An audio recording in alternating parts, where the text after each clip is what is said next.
2021년 12월 19일 우리 제315차 감람산 기도회 다같이 묵도하심으로 기도회 시작하겠습니다. 오늘 이 시간에는 재림연수원장님이신 김정곤 목사님께서 하늘의 기도를 준비해 주시겠습니다. 김정곤 목사님. 너희에게 평강이 있을지어다.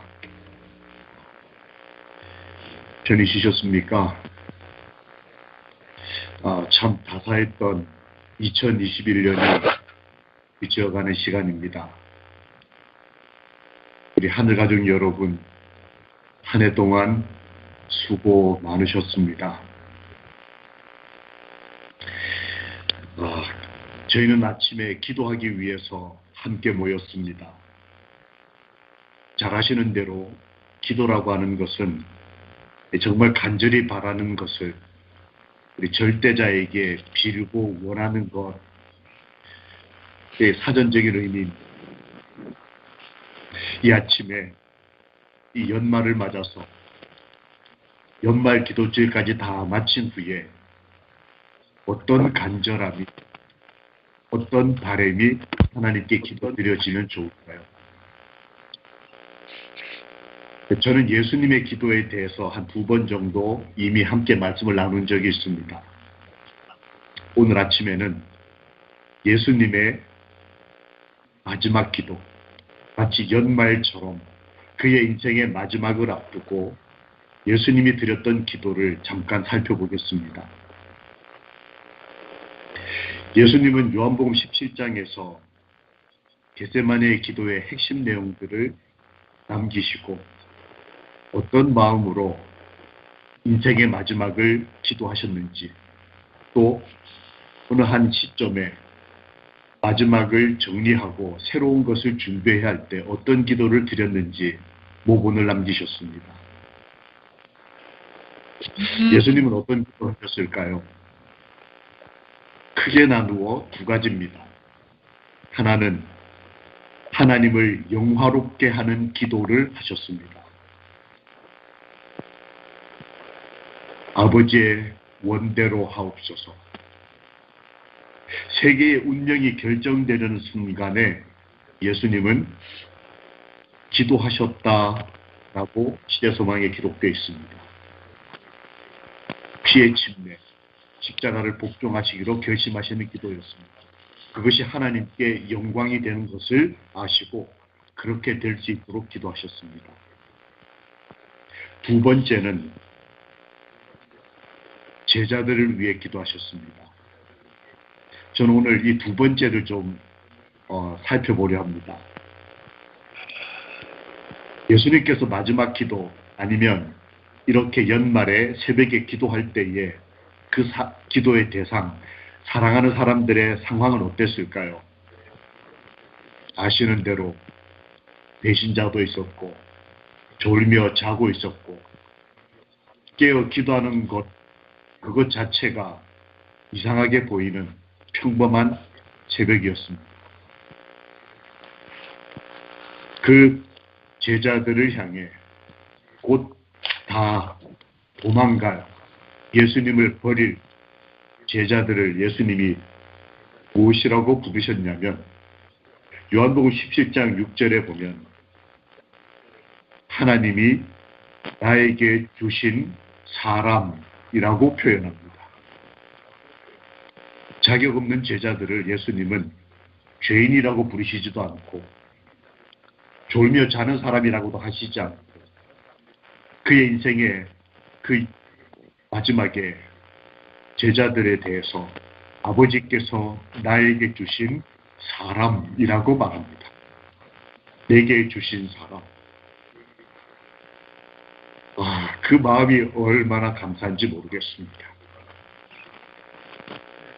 우리 주님은 그 불쌍한 죄인들을, 여러분과 저를 아버지의 것이었는데 아버지께서 내게 주신 사람이라고 표현하셨습니다. 한 귀신 들렸던 사람을 성경에서 귀신 들린 자라고 표현했음에도 예수님은 사람이라고 부르셨습니다. 아담아 하셨던 것처럼 그럼 그 내게 주신 사람을 위해서 어떻게 기도하셨을까요?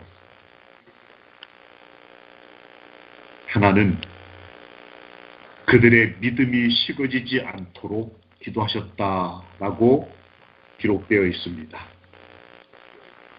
구주께서는 온 밤 동안 그들의 믿음이 식어지지 않도록 제자들을 위해 기도하셨다.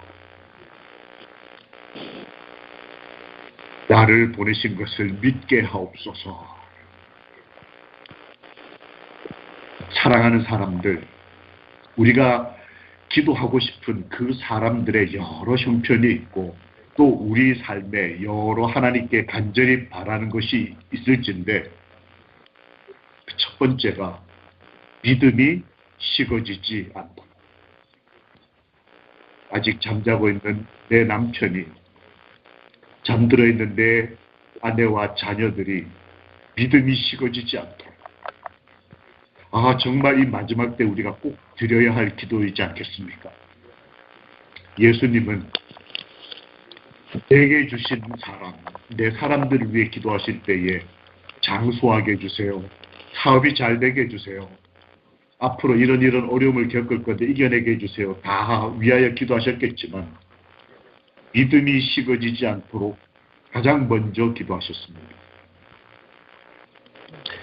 저들이 하나가 되어 하나님 안에 있으면서 믿음이 식어지지 않게 해주십시오.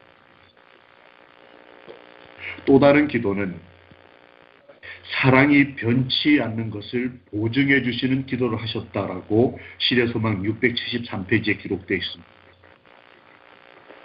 이렇게 기록합니다. 그들은 주님을 부인하기도 전에 용서를 받았다. 예수님을 부인하기도 전에, 우리가 2022년을 살아가기도 전에 우리 주님은 우리를 위해 기도하셨다, 이렇게 기록되어 있습니다. 어떻게 이러실 수 있을까? 죄를 짓기도 전에, 살아가기도 전에 우리를 위해 기도하시는 사람, 우리의 믿음을 위해 기도하시는 사람, 이들은 배신자요 죄인이 아니라 하나님이 내게 주신 사람이라고 말씀하시는 그분의 기도의 마음은 도대체 무엇이었을까요?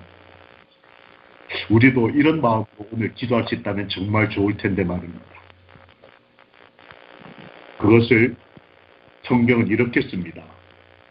요한복음 17장 23절에서 하나님이 나를 사랑하심, 또 17장 26절에서 하나님이 나를 사랑하신 사랑이라는 표현을 쓰십니다. 저는 성경에서 이런 표현이 있다는 것이 너무 좋았습니다.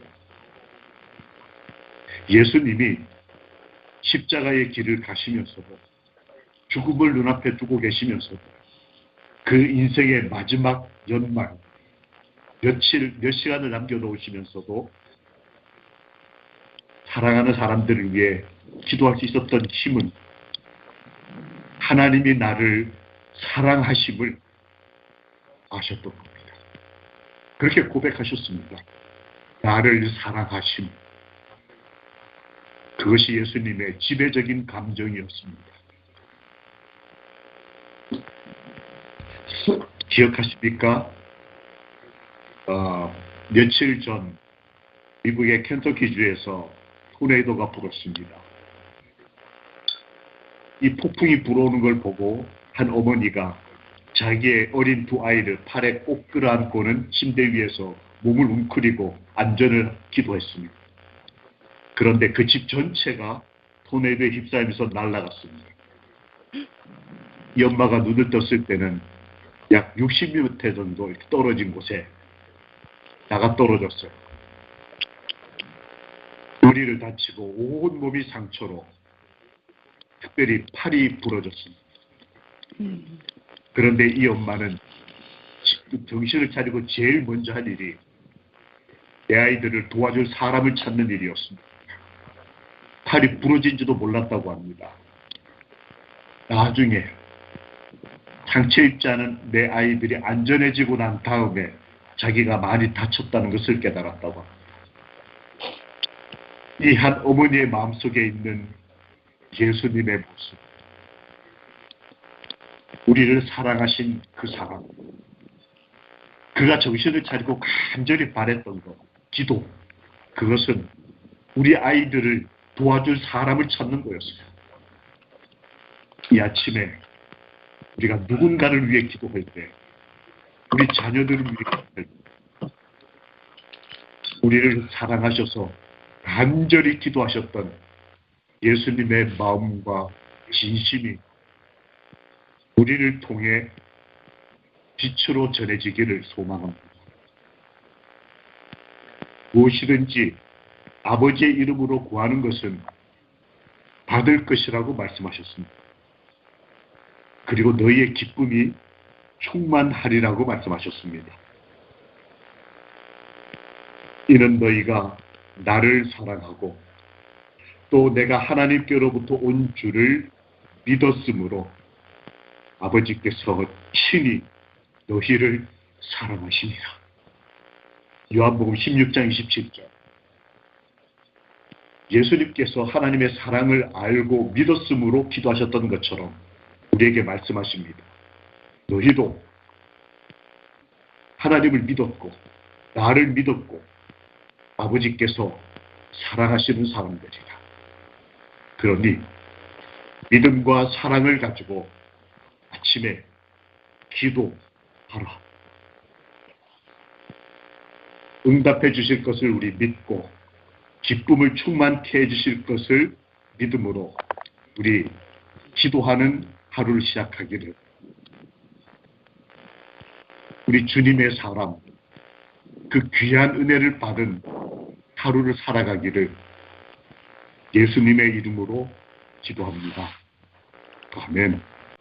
살아계신 하나님, 모든 것을 아시는 아버지, 이 아침에 저희와 저희가 아버지의 마음으로 합하여 드린 기도를 기억하여 주시옵소서. 예수, 저희를 끝까지 사랑하시고 도우시는 예수님의 이름으로 믿고 기도합니다. 아멘.